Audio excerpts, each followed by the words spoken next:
This is the Horse Radio Network. This is episode 601 of Horse Tip Daily.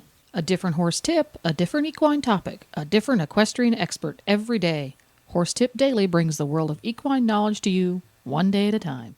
Today's tip is brought to you by EquestrianCollections.com.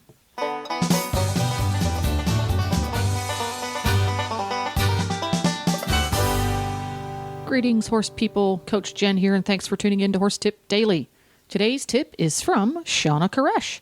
Shawna Karrasch may be known to many of us as the clicker training lady, but she's really the take it out of the textbook and put it in the barn lady. Shawna uses scientifically proven training and teaching methods, removes the science-weenie language, and gives folks like us amazing tools with which to improve our horse's behavior and performance. Her reward reinforcement training system dramatically accelerates the training process for any breed or discipline by unlocking the horse's natural desire to perform. What results is an incredible bond between human and horse, a partnership based on success. Today's tip is an excerpt from the Horses in the Morning Show, episode 347, and is all about building duration in a behavior and getting your husband to take out the trash. But first, a word from today's sponsor.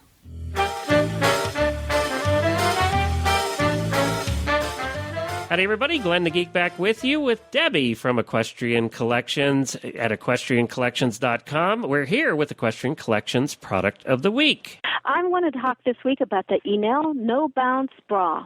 This is a sports bra, and this is the time of year that we need to start thinking about sports bras. It's finally beginning to be spring, and we're going to get out and ride. These bras absolutely will keep you from bouncing, and those of us who ride know how important that is. It's also good for running. It's good for really anything you want to do where you want to be comfortable and yet not bounce. They are a little different from your other types of sports bras. They fit like a vest. They come around and you attach them in front like a vest. They do feel a little tight when you first put them on, but as you wear them, they will relax and they will be much more comfortable. And I promise you, they work. They do size a little bit differently than most sports bras, so you would need to go to our site, www.equestriancollections.com, put in Enel, look at the bras, and then read really carefully the size chart, because you do measure yourself differently for this product than you do the other types of sports bras. But I'm telling you, it really works. And I don't have much to offer to this one, Debbie, except that I know that Chris, your boss there at Equestrian Collections, said this is one of your best sellers of all the products you sell. Yes, it is. It's our top seller, and we've had it for a long time, so people are real familiar with the fact that we have carried that. And by the way, this was a product that was featured on Oprah several years ago, so you know if it's featured on Oprah that they've done the research. All right, go to EquestrianCollections.com and just search for Enel, E-N-E-L-L, and it'll bring this up, and you can check it out there. And as Debbie said, be aware of the size. EquestrianCollections.com. Now, enjoy today's tip. Well, Jennifer, you're leading the way, as you always do here with Shawna Karrasch. Let's say good morning to Shawna first. Good morning, Shawna. Well, good morning, everybody. Hey, are you a Dancing with the Stars fan? You know, I have watched it, and I'm totally with you guys. I'm not totally a dance person, but it's kind of fascinating. I don't know, the behavior in all the reality shows kind of gets me a little bit, so I've watched it a little bit. Yeah, that's my girl. That makes you a California girl there, Shawna. Well, let's go to Jennifer and have her lead the way in a conversation about training today. There we go. Okay, Shawna, I need to know, if you were invited to be on Dancing with the Stars, or you were invited to be on The Survivor, which one would you go on? Ooh, that's a tough one. I would probably go with Survivor. I think it'd be really hard, though, because those guys are kind of, it gets so much bigger than, it's almost insidious what they do to each other sometimes, but it would be more up my alley. They're meaner. I think they're much meaner than Survivor. it's more manipulative and more, it's just different. But I don't know, the shoes with Dancing with the Stars, I don't think I could do it. Well, I got to tell you, Shawna, I'd have to go on Survivor just to save the audience from seeing me dancing. I have to do it for the audience. Yeah, I don't think that'd be pretty on my part either. I'm not really I'm not a big dancer myself, so that would probably be more awkward than climbing a tree for coconuts or something. Yeah, you'd be out there training your fellow competitors is what you'd be doing. And the fish to swim into the nets for me. So you'd be highly sought after as a member of the team because you could train the fish to swim into the nets. I could, and if there are monkeys on that island, I'd be having them really put to work. Maybe building stuff. You'd have them knitting ball caps for you or something. Speaking of training, I'm sorry, I couldn't resist. We're going to chat a little bit today about, and I'm probably going to get this wrong, building duration in a behavior. So you've taught your horse or your husband to do something, but he does it and then expects a reward right away. So I've taught my husband to take the trash out, but he takes the trash out, and then he stops and won't do anything else until I reward him for taking the trash out. So Hey, I'm listening here. Just saying. Put yourself on mute, Glenn. Mute. So explain to me give me an example of a behavior I'm going to teach my horse, and when it's time to add to add duration to the behavior, and how do I go about doing it? Okay, and I think of a couple examples. One is an on-the-ground kind of behavior that's specific to target training. That's a stationary target. And then the other one I think of is a more practical mainstream behavior, but something like teaching canter to part. So you first are working on the canter to part, and at first you're just drawing attention to the commitment to the picking up the correct lead when you ask, and then you get that, and you get that solid. And a lot of times what happens with the bridge signal or the clicker, you click and you say, that's exactly what I'm looking for, but all they've done is committed to that, the left lead, let's say. And so as soon as you see that commitment, you click and reinforce. So you've communicated really well, and you've build a reinforcement history with that behavior and association, so they think, okay, good. I like when I get that signal. I know what to do. This is what I'm going to do every time. Well, that's all well and good for that portion, but you need to build it up now to being regular. Keep so cantering on the left. Yeah, the actual cantering part of cantering. So, then you put in if you just go so far, you're going to lose the communication in the early part when they're not so sure that they're doing the right thing. So then you're going to let them go for like a stride, I would typically. I mean, it's a little different for every horse and their own personalities. We have to adapt everything a bit. But typically I might go for just a stride or two next, and then I would click and reinforce and let them know that, yep, even though it wasn't right away, you're still on the right track. So they're kind of knowing, okay, good, I'm still getting it. And then I'd build up to, 5 strides, and then maybe a quarter of the way around the ring, and then, halfway around the ring, and then eventually it becomes, and continue on. So you kind of just build it up. And sometimes I still draw attention to that earliest stage when they commit. So like this would happen with the whales. If you only bridged or blew the whistle on the 5th bow, the first bow would be kind of low. Second bow would be a little higher. Third a little higher, fourth a little higher, fifth completely up to criteria because they know that's the only one that's the one that, is the breadwinner kind of. Got it. So, okay. So if you shift it around, they don't necessarily know when it's coming. If it's coming, you kind of generalize that, and that helps to keep them motivated, keep them sharp, keep them paying attention. But eventually you want them to be able to you ask for a canter to part, they give you a canter to part. There's not an expectation of food. They know what to do. You've taught it through the positive reinforcement, so it has a good association, has a good motivation.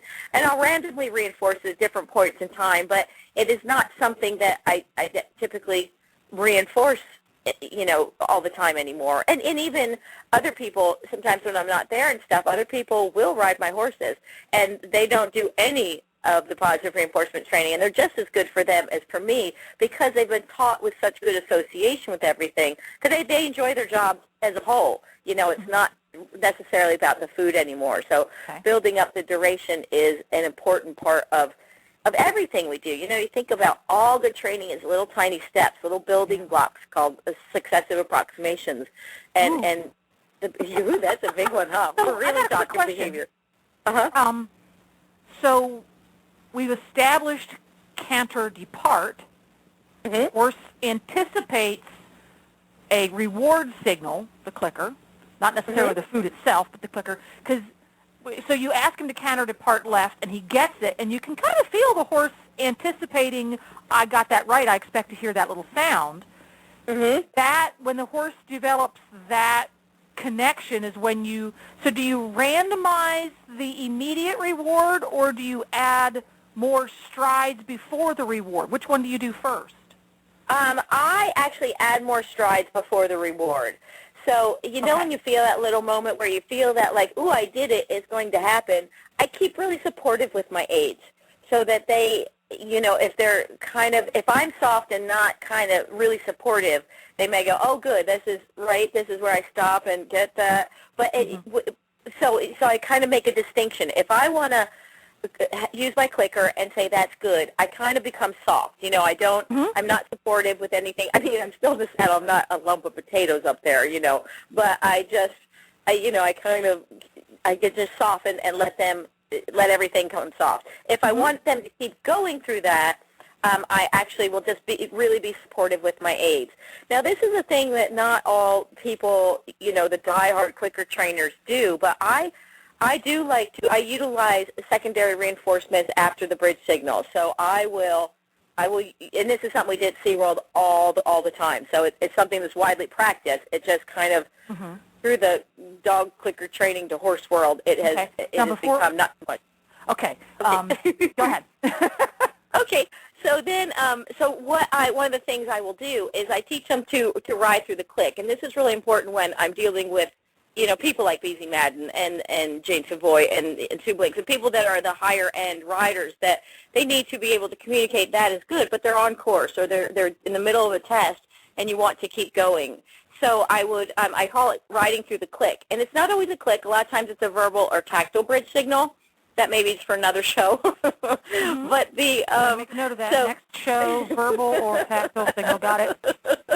So I will teach them, I may click and want you to keep going. So kind of the reinforcer for that, after you've really reinforced these signals, they actually become reinforcers unto themselves. They're secondary reinforcers because they've been associated with primary reinforcement for so long. And I only do this when the behavior is really strong and they really have shown, you know, a quickness and an adeptitude for it. They're really excited to do that. So it's fairly consistent. But so I start at the walk when I'm going to teach this, because it's harder to, if they kind of start to come down and stop, it's harder to maintain that like at the canter or the trot. So I start at the walk where I'm going to be setting them up for success and have the most success.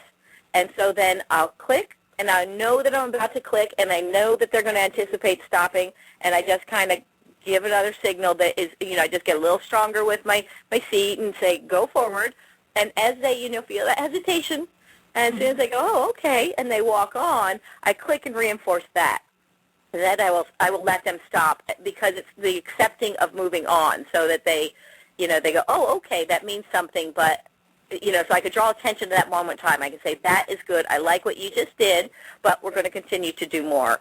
So it's an important way to mark moments in time, like with, you know, with Beezy and Judgment, when she went out to Spruce Meadows to take him when his first time back to doing water jumps, which he had a huge issue with. As she rode by the water, she's on. The buzzer hasn't started, but she's out on the course. When she rode by the water, and he wasn't bulging and balking and being, you know, afraid of the water, she could click. And she could still use a clicker then. I think you can't now in the class, but she used a clicker. He nickered real soft, you know, and he knew he did a good job, but he continued on and then could do the rest of the course. So she could say, I like what you did there. He went on, then he was fourth, which is it's a huge class. It's a derby up there, big international class. So he did really well. But so that is important in those moments of time when you can say, that was really exceptional, but we're going to keep going.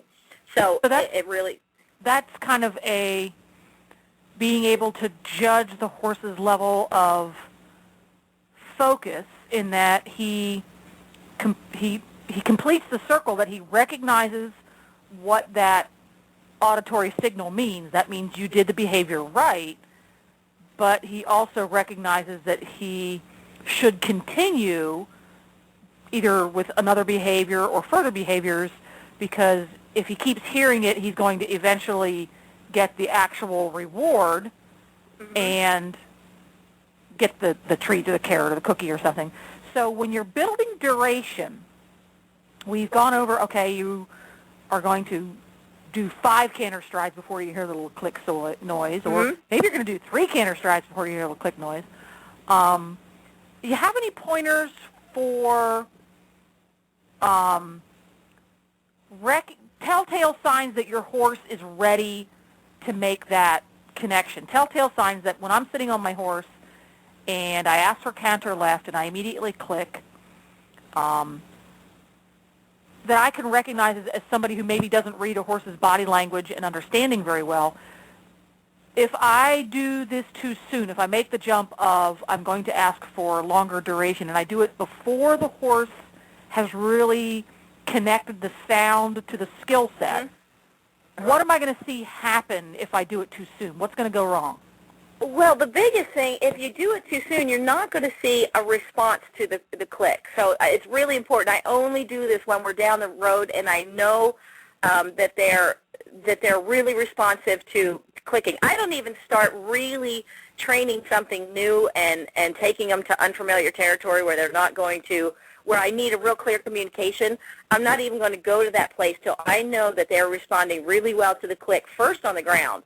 So I want them, when they hear the click, their ears look and their eyes, kind of turn towards you, and that they're responding really well. Like it's sharp. You know that they know that means something.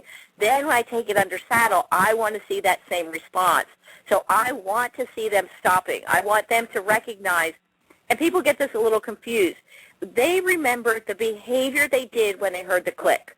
So the stopping is not what's getting reinforced. They remember, and this is the association that's made on the ground first, they remember what earned them the click, because that's when you said you have earned some sort of reward. So it's really important that they're really sharp about that and really clear about that they understand what that means. Because if you go on, you're just going to desensitize it. And you want to make sure it has a very high ratio of reinforcement with it, so it means so much, and they know that it's important, and they're very responsive to it. Because if you start to do too many clicks without a primary reinforcement, meaning food behind it or something that they really innately like, it's going to lose its value, and that's certainly not something you want to do. So you're never going to start and move into a new behavior until you see them really recognizing it under saddle, and that's basically going to be stopping at first, because that means, oh, I just did it right. I'm going to look and see what sort of reward I'm going to get. So it's and primarily it's going to be food, a primary reinforcement. So you want to see that first. You want to see them sharp and listening. And I'll work on something really simple at first, not the most complicated behavior. I may even take something that they kind of know, but maybe could be a little better at, like maybe it's a little bending, and they get a little bit rigid and stiff. And as soon as you feel that little bit of softening, so it's something they know, but you're kind of fine-tuning. So you can recognize it, but you're not going to something that might be frustrating or unknown to them. So that's when I first get under saddle, I do something like that. As I start to feel progress, and they're getting softer and softer and softer, and I recognize they realize that the softness is earning the click, and when I click, they stop, then I feel like, when I've gone through that a little bit, then it's time to move into the duration, and then after you get the behavior really solid, you might move into using a secondary reinforcer as opposed to the food, but continuing on with the riding or the task after the click. Does that make sense? That makes sense, but I always have to go out and practice it with the horse because I get it wrong 8 times out of 10. But Beacon is so incredibly food motivated, he is willing to keep trying and trying. And that's kind of one of the things that is really, really good. Well, there's a couple things there you pointed out. One is that, with traditional training, the removal of the aids is what is reinforcer. And the timing on that has to be way more critical than the timing with the positive reinforcement. I think it's a more forgiving system, and you can kind of reshape things if you get it a little bit wrong. Because, I myself have trained things and thought, I don't like the way that looks. Let's do it different. I just trained my horse to pick up the wrong lead because my eggs were backwards. Yes, I get that, yeah. So I will, and you can totally go back and do it. And that doesn't mean that the timing is important with positive reinforcement. I just think it's more forgiving, and it is, for me, it's way easier to see, and it's more precise. When with the release of the aids, I think there's a tendency with us humans, especially when you're newer, we're not as in control of all our body parts when we're riding as we'd like to be. We are. Yeah, you're right. Yeah, the hands are maybe doing more than they should, and that's an important communication tool, or our legs are, not as still as they should be. And with the positive reinforcement, with a bridge signal, clicker, you have a way to make it really precise. And then another point you touched on, which is huge, I think, is once they start doing this and understanding, it's kind of like a puzzle for them, understanding it, they enjoy the process. So, he loves nothing more than to try everything he can. He's going, well, if you didn't want me to stand still, you didn't want me to put my head on the ground, and you didn't want me to walk sideways, what else can I try to get that cookie? and he tries some really random stuff that I never taught him. and that's really kind of a neat thing, because you see so much enthusiasm. They're engaged in the training process. They want to come to the solution as much as you do. And it really is just, in the beginning it seems a little bit slower. In the end it goes so much faster, because they're engaged, they're learning, they're trying, and even a young horse will seem very mature behaviorally, and progress-wise, because they get so involved in it. And so it's a fun thing to see that they are, really ready to go. And when we do it with husbands and emptying the trash, I'm going to make darn sure he gets it, that it's not taking the trash bag out of the can that's getting in the reward.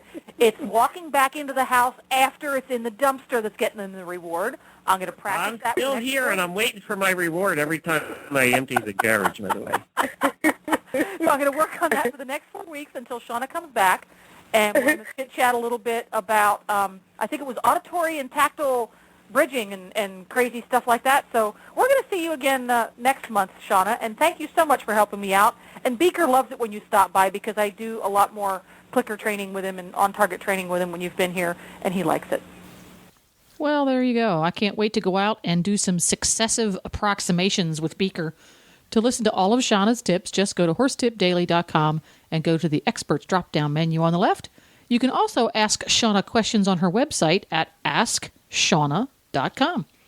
Don't forget to support our sponsors here on Horse Tip Daily, because they really do make these podcasts possible. Today's sponsor has been EquestrianCollections.com. Visit them today for a world of choices, including underwear, delivered right to your door. Please stop by the Horse Tip Daily Facebook page and let us know what you think of the tips you hear on the show. It's also a great place to tell us about topics you'd like us to cover on the show. You can subscribe to all of the great shows on the Horse Radio Network through iTunes or Zune, and get your horse podcasts automatically downloaded to your iPod, Zune, or MP3 player. I'll be back again tomorrow with another new expert and a different horse tip. Until then, go ride your horse! The Horse Radio Network and the Horse Radio Network hosts are not responsible for statements of guests or their opinions. Use your own judgment when listening to the tips provided by the experts on Horse Tip Daily.